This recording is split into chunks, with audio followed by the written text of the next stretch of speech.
So for hip adduction, so adduction, passive range holds, I'm going to use a yoga block here, and you want to come to a side lying position and place your lower leg, so the leg that's closest to the floor, the foot on the block. So you want a nice straight leg here with toes pointing forwards, knee locked in.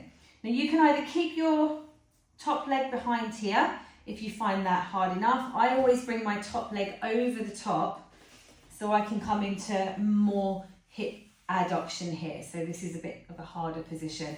So I'm going to come onto my elbow. You can come up higher to start off with. This makes it harder, and if I come lower, this makes it easier, and I can come even further down onto the floor to make this a little bit easier. Okay, so I'm going to come into my kind of mid-range position here. And I'm going to hold this nice and tight and stiffen everything up.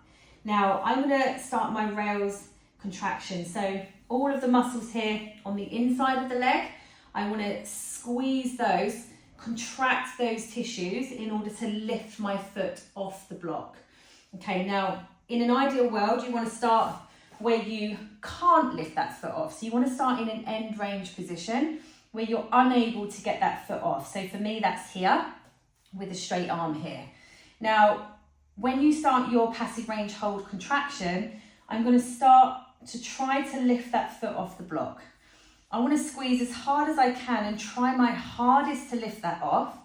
I can't, so I'm going to start to shift away to a point where it does come off. Hold it. 5, 4, 3, 2, 1.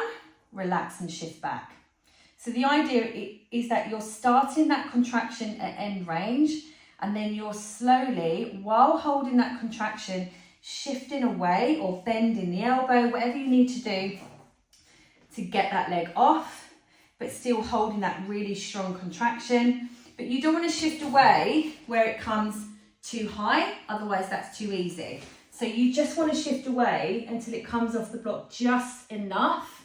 Hold that for a really strong contraction for 5 seconds, relax, and then just bring that foot back. I tend to do about 4 sets of 5 seconds, building that up to 8 seconds, and then building it up to a 10-second hold. Then we can always make that harder by taking the block higher, or if that is too hard, we can start this high, or we can even just start from the floor. Okay, so just find whatever level or starting point works for you. So that's hip adduction, passive range holds.